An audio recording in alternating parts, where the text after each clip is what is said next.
Non, vraiment, les gars, le niveau du Real sur ce début de saison, il faut en parler, les gars. Il faut en parler. Alors, ok, aujourd'hui c'était contre Atletico, c'était contre une grosse équipe, y a pas de problème.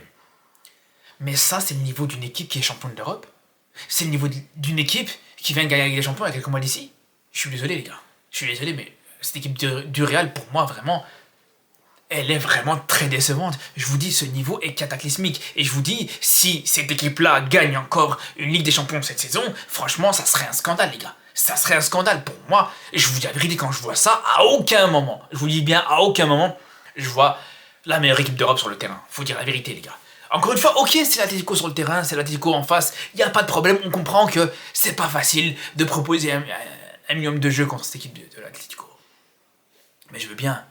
Mais je veux bien que tu pourras pas développer ton jeu contre l'Atlético. Je veux bien que l'Atlético, en termes d'équipe anti-football, on sait très bien comment c'est, on sait très bien que c'est très compliqué.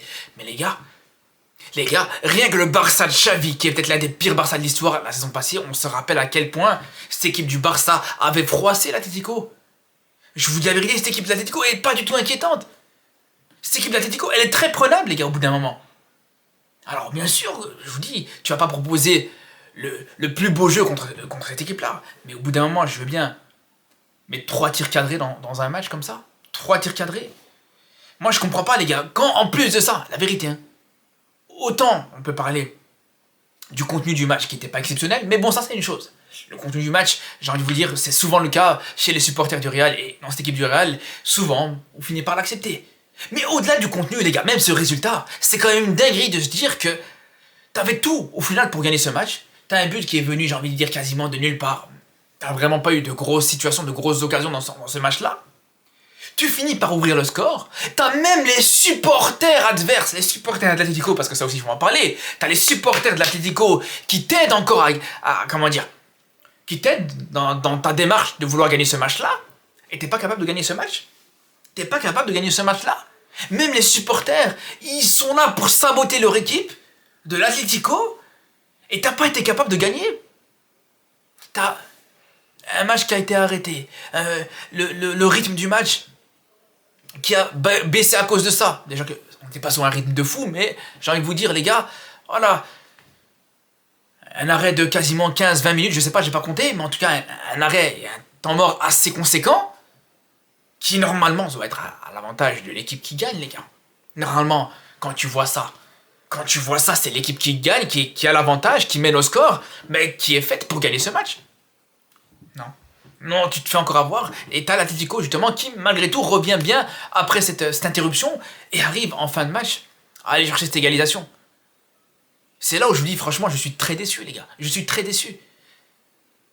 Moi, je suis désolé, les gars. Moi, il y a des moments, il y a des années où on a vu un grand Real sur lequel je me suis incliné, il n'y a pas de problème, on a dit c'était un grand Real.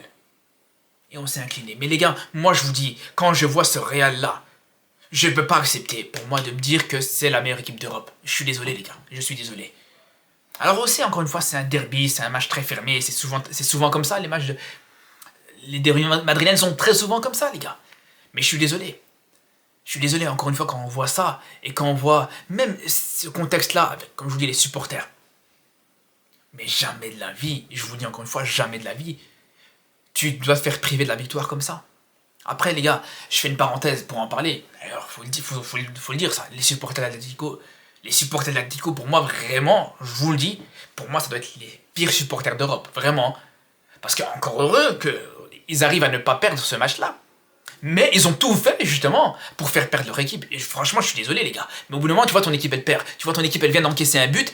À la place d'être là, encourager ton équipe, soutenir ton équipe, pousser ton équipe à aller chercher l'égalisation, première chose que tu fais, tu commences à jeter des projectiles en sachant les conséquences derrière, en sachant que ça va perdre du temps, que ça va faire stopper le match. Et franchement, les gars, je veux bien. Ok, c'est vrai, Courtois t'a provoqué. Ouais, vous allez dire, ouais, la provocation de Courtois juste derrière, juste avant. Ok, y a pas de problème, Courtois a provoqué. Mais c'est là où il faut être malin, les gars. C'est là où il faut être malin. Courtois, il provoque, mais justement, Courtois, il attendait que ça. De voir une réaction comme ça. De voir une réaction débile, faut dire la vérité, parce que c'est une réaction débile. Des supporters qui vont rentrer dans ce jeu et qui vont commencer à jeter des projectiles, à faire ce genre de choses et clairement à saboter ce match.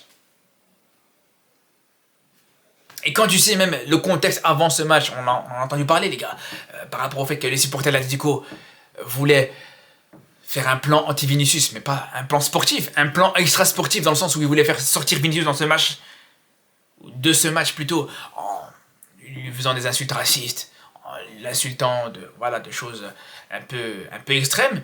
Les gars, franchement, ça montre à quel point ces supporters-là, franchement, sont vraiment stupides, vraiment débiles. Franchement, il faut vraiment être stupide pour partir de ce principe-là. Mais bon, au final, le pire, c'est que j'ai envie de dire, dans cette histoire-là, il n'y a personne qui a été gagnant. Il n'y a personne qui a été gagnant. À la limite, ceux qui ont été les plus gagnants, c'est les Madrilènes, pour le coup, parce que au final, s'en sortir avec un point, même s'ils gagnaient le match, et même s'ils avaient la place pour aller chercher cette victoire, parce que à partir du moment où tu as ouvert le score contre l'Atlético, tu as fait plus dur, malgré tout, au final, voilà.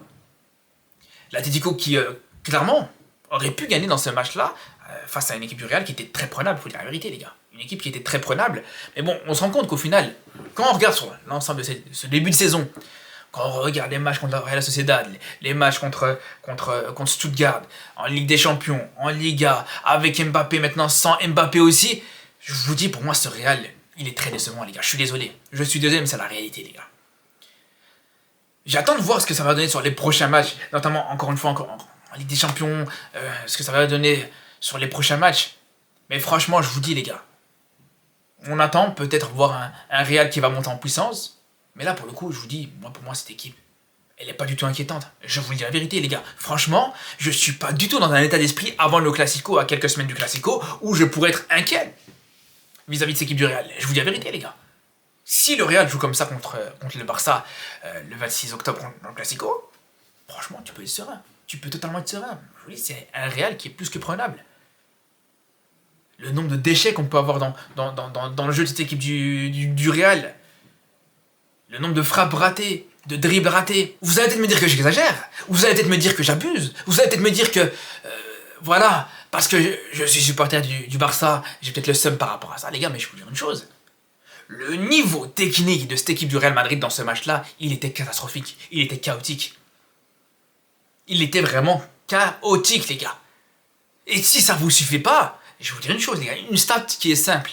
Une stat très simple, les gars, comme ça vous n'allez pas me dire, ouais, non, c'est moi qui parle par seum, par jalousie ou par quoi que ce soit, les gars, je vais vous faire parler même les chiffres et les statistiques. Sur l'ensemble de l'attaque, ou même l'ensemble des joueurs offensifs de cette équipe du Real dans ce match, que ce soit les milieux de terrain ou les attaquants, donc sur 5 joueurs, entre Modric, Camavinga, Valverde, Bellingham, Rodrigo et Vinicius. Sur l'ensemble de ces 6 joueurs-là, les gars, il n'y a qu'un seul dribble qui a été réussi, les gars. Un seul dribble réussi sur 6 joueurs. Vous imaginez ou pas? Le seul joueur qui a réussi un dribble, c'est Vinicius. Qui a tenté 4 dribbles et qui n'en a réussi qu'un seul. Ça vous suffit pas? Ça vous suffit pas? Eh ben, sur l'ensemble de l'équipe du Real aujourd'hui, sur toute l'équipe, il y a 2 dribbles qui ont été réussis. C'est ça la meilleure équipe d'Europe? C'est ça les champions d'Europe? C'est ça? C'est ça le grand Real Madrid? Franchement, les gars, si c'est ça le grand Real Madrid, les gars, remballez, les gars. Remballez, je vous dis la vérité. Hein. C'est ça le futur Ballon d'Or? Moi, personnellement, les gars, je vous dis, hein, match vraiment très très mauvais. Très mauvais, les gars. Et comme si ça suffisait pas, moi, je vais vous dire une chose. Au-delà de tout ça. Parce que là, on parle des joueurs qui étaient titulaires et tout ça. Mais moi, personnellement, il y a peut-être une petite déception que je voulais voir dans ce match-là par rapport à un seul joueur, c'est Hendrick. Alors peut-être titulaire dans ce match, c'est vrai que ça aurait pu être compliqué, je peux le comprendre. Mais qui joue aussi peu dans ce match-là, personnellement je trouve que c'est un petit peu abusé. Vraiment personnellement qui joue aussi peu dans ce match-là, mais je trouve que pour le coup j'aurais bien aimé le voir, ce qu'il aurait pu proposer. En tant qu'amateur de football, moi je vous dis, je suis pas fan du Real bien sûr, mais j'aurais bien aimé voir ce qu'il va proposer, ce joueur-là. Un joueur dont on entend parler depuis très longtemps, un joueur, encore une fois, qui fait beaucoup parler, qui faisait beaucoup parler au Brésil, etc. Le voir et profiter, entre guillemets, de la blessure d'Mbappé. Mais bon, il a quasiment pas joué. Et pourtant, encore une fois, voilà, il fait une entrée intéressante. Alors c'est vrai qu'il aurait pu être plus collectif sur l'occasion qu'il a pu avoir avec Bellingham à ses côtés. Mais j'ai envie de vous dire, les gars, au bout d'un moment, il peut pas se permettre d'être collectif. Moi j'ai envie de vous dire les gars, Hendrick il peut pas se permettre d'être collectif quand on voit que le mec, il a beau faire ce qu'il veut, marquer quasiment à chaque match qui rentre, être décisif quasiment sur chaque match qui rentre, il va pas être titulaire au prochain match. Donc bien sûr qu'il va arrêter d'être collectif. Moi je peux le comprendre, je peux que comprendre. Et le fait que dans ce match-là, il a pas eu plus de temps de jeu que ça, franchement c'est vraiment très dommage je trouve. Vraiment c'est vraiment très dommage parce que je pense que à la limite lui il aurait pu apporter cette touche technique. Et j'aurais bien aimé voir et faire cette comparaison, vraiment ce comparatif dans l'apport du jeu du Real Madrid entre lui et Mbappé par exemple. Juste pour voir, voilà, tester un petit peu. Après, même si encore une fois je vous dis, avec ou sans Mbappé, le Real est décevant sur ce début de saison, je dirais pas que le Real est pire sans Mbappé qu'avec Mbappé. Là on peut pas savoir vu que là tu joues contre, entre guillemets, la première grosse équipe de ce début de saison. C'est le premier gros test du Real sur ce début de saison, un test qui a été pour moi échoué. Mais là, sur les prochains matchs, justement, contre des adversaires un petit peu plus prenables, des adversaires un petit peu plus, on va dire, abordables pour cette équipe du Real Madrid, c'est là où on verra vraiment sans Mbappé ce que ça va donner. Est-ce que ça va encore patauger comme ça a pu être le cas dans certains matchs, comme encore une fois comme Stuttgart contre Valladolid, un petit peu comme contre l'Espagnol, comme... À voir. À voir. En tout cas, les frères, je vous dis à très vite. On se retrouve pour la Ligue des Champions, pour débriefer ces matchs de Ligue des Champions. Et à très bientôt pour de nouvelles vidéos. Et surtout d'ici là, prenez soin de vous.